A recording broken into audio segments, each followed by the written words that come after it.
Hi guys, welcome to my channel Arsh shines. तो आज का टॉपिक है कि जब मेरे को पहली क्लास दी गई थी एज अ नीट एजुकेटर, तो what was my experience and what are the hurdles that I had to go through, ताकि जो भी फ्रेशर है ना, अब तो भाई अच्छे खासे साल हो गए हैं ये फील्ड में, तो जो भी फ्रेशर्स है या फिर जो भी नीट एजुकेटर बनना चाह रहे, तो आपके लिए ये वीडियो बहुत हेल्प आउट हो सकती है। ठीक है, तो देखो ऑलरेडी मैंने प्रीवियस वीडियो में बोला था कि I had to go through a training period, और ट्रेनिंग पीरियड के बाद मेरा ट्रांसफर हो गया था तिरुमलगिरी ब्रांच आकाश में। मैं हैदराबाद से हूँ और मेरा ट्रांसफर हैदराबाद के एक ब्रांच में हो गया था, which was the best part. I was very happy. Okay, और जैसा मैं ब्रांच को गई, ब्रांच जाने के बाद में 2 दिन कोई भी क्लास नहीं दी गई थी। मतलब वहाँ पे ऑब्वियसली ना, आप नए नए आए and obviously you are a fresher, तो आप वहाँ पे बहुत सीनियर फैकल्टीज वगैरह भी रहते, तो आपको एनवायरनमेंट को एडजस्ट करने के लिए, चीज़ें समझने के लिए, लोगों से इंटरेक्ट करने के लिए, स्टाफ रूम में जितने भी आपके कोलीग्स हैं उनके साथ टाइम स्पेंड करने के लिए थोड़ा टाइम देते हैं आप लोगों को। तो वैसे मेरे को भी टाइम दिया गया था so that I get adjusted to the environment properly.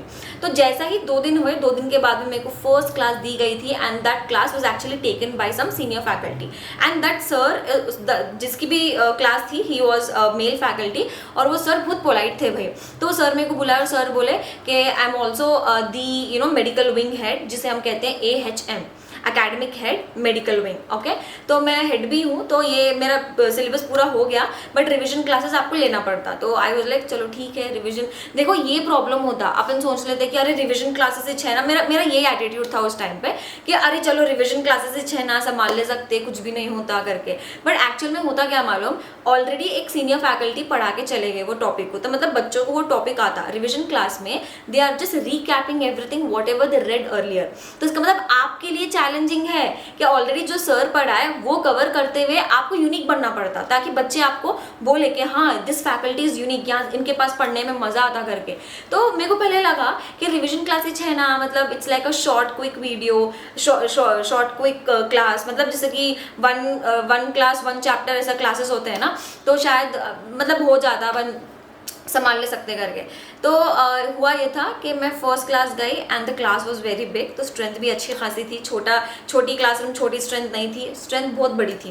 तो जैसे ही मेरी फर्स्ट क्लास दी गई थी, स्टाफ रूम में मैं थोड़ी नर्वस थी, और ये कॉमन है, मैं तो थोड़ी नर्वस थी कि मतलब अब मेरे को कैसा लग रहा था, वो सर पढ़ाए, अब वो सर के सामने मेरे को I have to prove myself. Okay, तो बस ये एक दिमाग में चलते जा रहा था। तो मेरी फर्स्ट क्लास जैसे मेरी हुई, थोड़ा बहुत मतलब थोड़ा डर लग रहा था, बट देखो यहाँ पे the thing that I learn, आपके सामने जो बच्चा बैठा, आपको ऐसा लगता होगा कि बच्चा स्मार्ट नहीं है, आप कुछ भी पढ़ा दिए तो हो जाता, नहीं।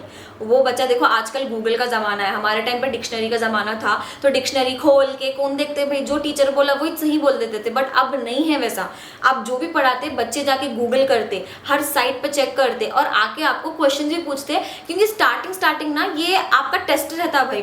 तो जैसे मैं क्लास में गई, आई टुक द क्लास, मैं बहुत ज़्यादा नर्वस थी। तो हैंड राइटिंग वगैरह सही जा रही नहीं जा रही, बच्चों को समझ आ रहा नहीं आ रहा, थोड़ा सा मेरे दिमाग में ये सब सारी चीज़ें चल रही थी। पर बहरहाल जैसे तैसे करके क्लास हो गई and I would tell that I was not too unique in my first class, के मतलब हाँ हो गई क्लास, बच्चे also were like normal. But मेरे को फर्स्ट क्लास में समझ में आया, थोड़े चीज़ें थे जो लिस्ट में बनाई, जो मैं आपको एक एक करके समझाती हूँ। पहली चीज़ ये है कि आप NCERT पढ़ाओ, ये मेरे को समझ में आया। हाई फाई जाने की जरूरत नहीं है भाई, वो सर ऑलरेडी कितना पढ़ा है अपने को मालूम नहीं है, बट बच्चे को क्या होना, NCERT की लाइन टू लाइन अच्छे से समझ में आ जाना, बच्चे को ये रहता। और मैं ठहरी पैकेज में, हाई फाई पढ़ा, मतलब थोड़ा एक्स्ट्रा कंटेंट रहता ना भाई पैकेज में, मतलब थोड़ा अच्छे से हाई फाई जाएंगे और अच्छा पढ़ाएंगे तो अपना थोड़ा इंप्रेशन अच्छा पड़ता, बोल के ये एक एटीट्यूड से मैं गई थी। तो वो एटीट्यूड काम नहीं करता, आपको बेसिक पढ़ाना है, बेसिक अच्छा पढ़ाना है, ये मैं समझ ली फर्स्ट क्लास में।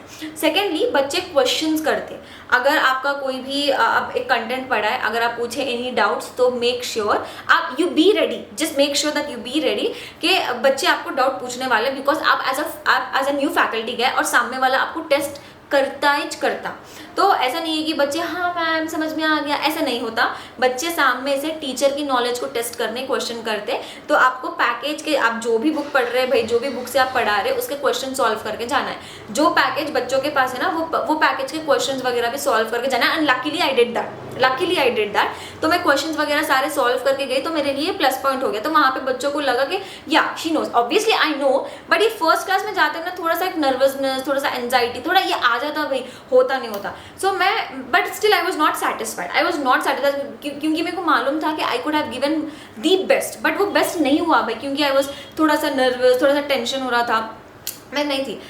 अब थर्ड चीज़ जो मैं सीखी, आप कितने भी नर्वस रहो, आप कितना भी आपके दिमाग में कुछ भी चल रहा होगा, यहाँ पे नहीं बताना। As a faculty that you should never show fear, because if you show confidence, kids will become confident, like you know they are confident about whatever you are teaching. if you are, आप सही भी पढ़ा रहे but यहाँ face पे question mark है, तो बच्चा सही पढ़ के भी बच्चे को ये लगता है अरे इसको आता कि नहीं आता, कि पढ़ा तो दे रहे भाई मैम, ये सही है कि गलत है, कि ऐसा क्वेश्चन आता।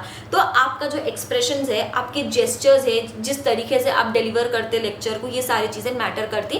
And I am pro at it, मेरे को पता है कि एक्सप्रेशन कैसा देना है क्लास में, the way you stand and all, it should be very very perfect. तो इससे क्या होता है, आधा कॉन्फिडेंस बच्चों को आ जाता है, तो बच्चे क्लास भी इंजॉय करते हैं और आप जो बोले बच्चे सुनने के कैपेबल भी हो जाते हैं। ठीक है, ये 3 चीज़ें मैं सीखी।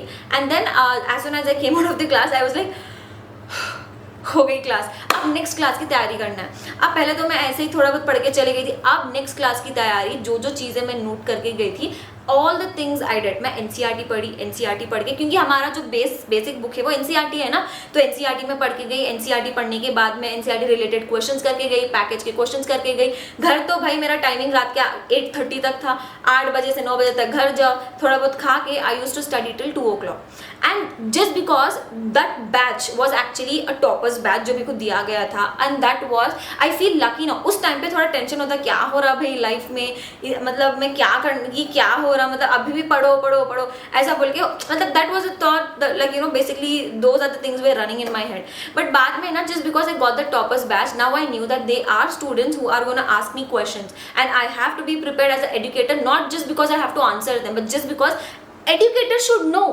कि मतलब बेसिक जो बच्चे पूछ सकते हैं वो तो आपको पता होना है ना। तो that was the thing that I was having in my head. तो मैं बहुत सारे क्वेश्चन स्टार्ट करना सॉल्व कर दिया अलग अलग मटेरियल्स के।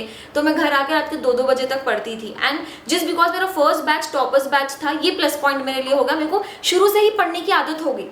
पढ़ते पढ़ते पढ़ते आगे के बैचेस जितने भी मेरे को दिए गए, I used to handle like this. तो ये मेरा प्लस पॉइंट हुआ। एंड नॉट ओनली दैट, जो हमारे वहाँ पे हेड थे वो हेड भी बहुत सपोर्टिव थे। Okay, he was actually botany educator. तो उनकी क्लास मेरे को दी गई थी ना, तो उन्होंने बुला के बोले देखो ऐसा ऐसा रहता, अब अभी फ्रेशर है ना तो थोड़ा आपको एक्सपीरियंस लगता, I am there to help you, आप ये करो वो करो ऐसा ऐसा करो। अगर कुछ भी समझ में भी नहीं आता था ना, लाइक सर देखो कॉन्ट्राडिक्टरी स्टेटमेंट है, फिर बच्चों को क्या बोलना, क्या सही है क्या गलत है, वो तो टीचर पे क्वेश्चन करते ना। तो sir use to help a lot कि मतलब ऐसा बोलो ऐसा करना है। नॉट ओनली दैट, मैं क्लास के जब बाहर आई ना फर्स्ट क्लास के बाद में, the very first thing I did was I called my mentor, जो मेरे ट्रेनिंग पीरियड में मेंटर थे। अभय सर, आई टोल्ड ऐसा ऐसा है, ऐसा ऐसा हो रहा सर, आई एम लाइक थोड़ा सा नर्वस बिकॉज वो सीनियर फैकल्टी की क्लास जो मेरे को दी गई, and like I have to be there. Like Arsheen है, सीनियर फैकल्टी तो है बट अर्शीन भी है एज एन एजुकेटर। तो फिर अभय सर एक ही एक लाइन बोले, why do you want to become like someone. एक ही एक लाइन था that changed everything. Sir was like, Abhay sir was like, शमो एक सेकेंड रिकॉर्डिंग चल रही। So Abhay sir was like, so why do you want to become that person? You be you na.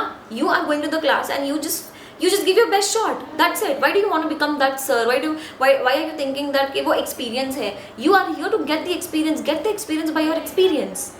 तो जो भी आप बच्चों को डील करते वो एक्सपीरियंस से आपको एक्सपीरियंस मिलता, and that totally changed me. उसके बाद से तो I really worked hard and now I can handle kids. I can easily deliver the lectures। अब मेरे को मालूम है अच्छा भाई। तो या अगर आप भी एज अ नीट एजुकेटर काम करना चाह रहे, आप भी अभी ये फील्ड में आए, तो note my words, this are definitely gonna help you. अब ऐसा भी मत सोच के जाओ क्लास में कि आई नो एवरीथिंग, भाई ऐसा नहीं है। आजकल के बच्चे बहुत ज़्यादा स्मार्ट है and you have to be more smarter than them. तो एक कदम आगे चलना पड़ता है भाई आपको, ठीक है। तो या ये सारी चीज़ें मेरे साथ में हुई। एंड ऑल्सो हर्डल्स में ना there are few hurdles that I had to face. अगर आपको थोड़े मतलब ये क्लास वाले हर्डल्स थे, उसके अलावा भी जब मैं रेगुलर क्लासेस लेने लगी तो कुछ हर्डल्स फेस होते हैं. How do you handle them, how do you tackle them, ये बहुत सारी चीज़ें मेरे को सिखाए which actually you know connects me to my students. और बच्चे को हमेशा ना एक फील आता कि अरे मैम आ गए, और रिस्पेक्ट देते बच्चे. So yeah, अगर if you want to know like apart from these hurdles what are the other hurdles that I had to go through, then do let me know in the comment section below. I'll make sure that I make a video on it. So bye.